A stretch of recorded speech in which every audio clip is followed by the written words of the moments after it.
Hi dears, welcome to Malayali's Talks.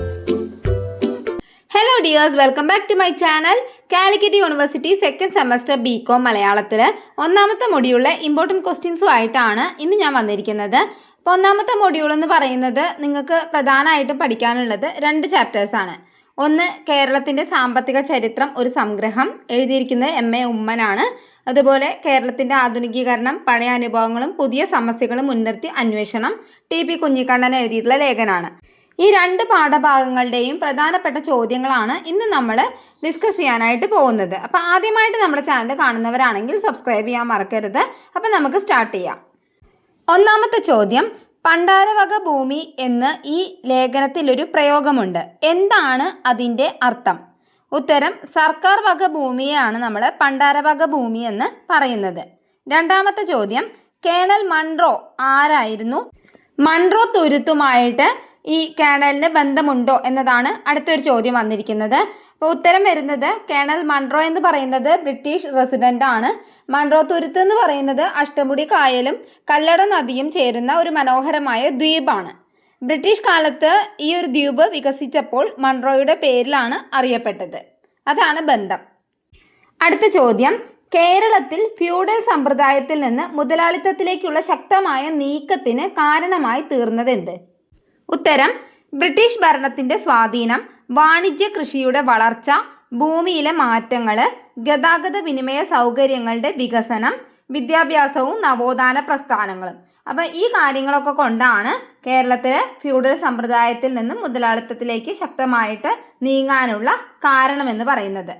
അടുത്ത ചോദ്യം, കാർഷിക സമ്പദ്ഘടനയ്ക്ക് ഇളക്കം തട്ടിയപ്പോൾ തിരുവിതാംകൂറിലെ അടിസ്ഥാന ഉൽപ്പാദകർക്ക് മറ്റ് തൊഴിലുകൾ കണ്ടെത്തേണ്ടി വന്നു.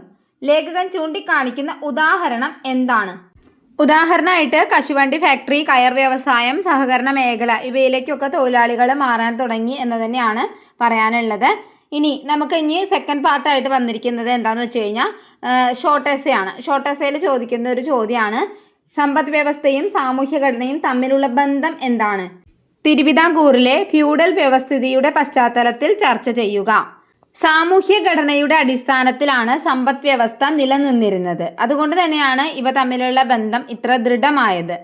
തിരുവിതാംകൂറിലെ ഫ്യൂഡൽ സമ്പദ്ഘടന ഭൂമിയെ അടിസ്ഥാനമാക്കിയായിരുന്നു. ജന്മിമാര്, മേൽജാതിക്കാര് ഇവരൊക്കെ ആയിരുന്നു ഉടമസ്ഥര്. അതുപോലെ താഴ്ന്ന ജാതിക്കാര് അടിയാന്മാരായിരുന്നു. അതായത് ഇവർക്കൊക്കെ വേണ്ടിയിട്ട് പണിയെടുക്കുന്നവരായിരുന്നു. സമൂഹത്തിലെ ഓരോ ജാതിക്കും ഓരോ തൊഴിലുകളായിട്ട് വിഭജിച്ച് കൊടുത്തിരുന്നു. അതുകൊണ്ട് തന്നെ വളരെ വലിയ രീതിയിൽ കർഷകരെ ചൂഷണം ചെയ്തിരുന്നു. കർഷകർ ഉൽപ്പാദിപ്പിച്ചിട്ടുള്ള ധാന്യങ്ങളുടെയൊക്കെ പങ്ക് ജന്മിമാരും രാജ്യഭരണത്തിനും നൽകി. നല്ല അടിച്ചമർത്തൽ അന്ന് ഉണ്ടായിരുന്നു.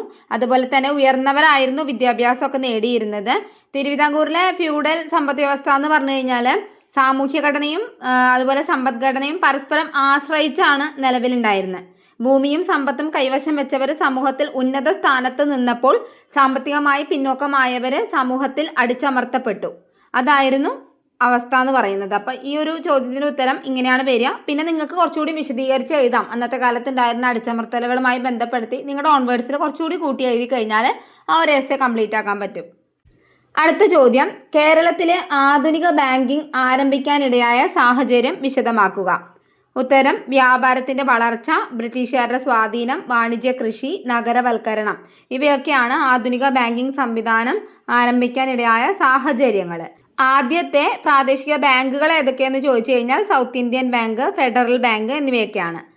അടുത്ത് പറയുന്ന ക്വസ്റ്റ്യൻ, തിരുവിതാംകൂറിൽ നിന്ന് മലബാറിലേക്കുള്ള കുടിയേറ്റം മറ്റു കുടിയേറ്റങ്ങളിൽ നിന്നും വ്യത്യസ്തമായിരിക്കുന്നത് എങ്ങനെ എന്നതാണ്. അതിന് ഉത്തരം വരുന്നത്, ഭൂമിക്കും കൃഷിക്കും വേണ്ടിയിട്ട് ഭൂമിയെയും കൃഷിയെയും കേന്ദ്രീകരിച്ചുകൊണ്ട് സംഘടിത കർഷക കുടിയേറ്റമായിരുന്നു നടന്നത്. വനപ്രദേശങ്ങളെ കാർഷിക മേഖലയാക്കാനുള്ളൊരു കുടിയേറ്റം, അതാണ് ഒരു വ്യത്യാസം വന്നത്.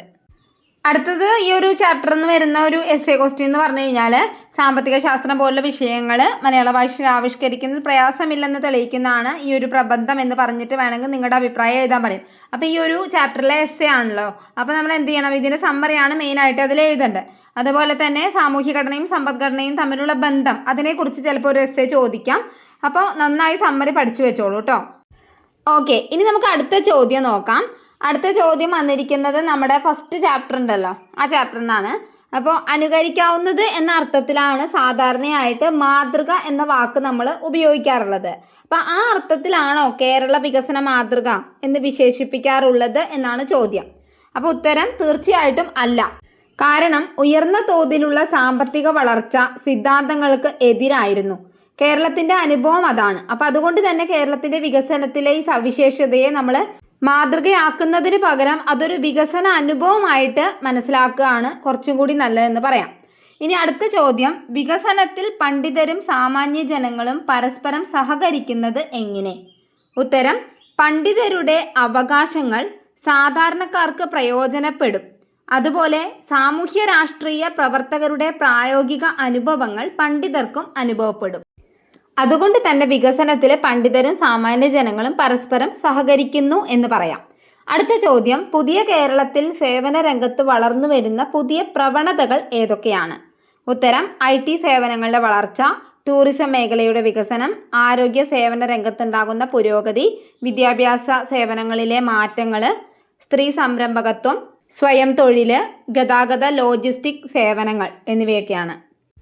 അടുത്ത ചോദ്യം, കേരളം നേരിടുന്ന ഭക്ഷ്യസുരക്ഷാ പ്രശ്നത്തിൻ്റെ പ്രധാന കാരണം എന്ത്? ഉത്തരം, മലയാളിയുടെ പ്രധാന ഭക്ഷ്യധാന്യമായ നെല്ലിൻ്റെ ഉൽപ്പാദനവും കൃഷിയുടെ വിസ്തീർണവും ഗണ്യമായി കുറഞ്ഞതുകൊണ്ട് തന്നെയാണ് ഭക്ഷ്യസുരക്ഷയെ ബാധിക്കുന്നത്. അടുത്ത ചോദ്യം, കേരളത്തിൻ്റെ നഗരവൽക്കരണത്തിൽ ഇപ്പോൾ കാണുന്ന പ്രധാന സമസ്യ എന്ത്? സമസ്യ എന്ന് പറഞ്ഞു കഴിഞ്ഞാൽ പ്രശ്നം. ഉത്തരം, കുടിവെള്ളം, മാലിന്യ നിർമ്മാർജ്ജനം, ശുചിത്വം, ഗതാഗതം, പാർപ്പിടം എന്നിവയാണ്. അടുത്ത ക്വസ്റ്റ്യൻ, ഗിനി ഗുണാങ്കം എന്നാൽ എന്ത്? വിശദമാക്കുക.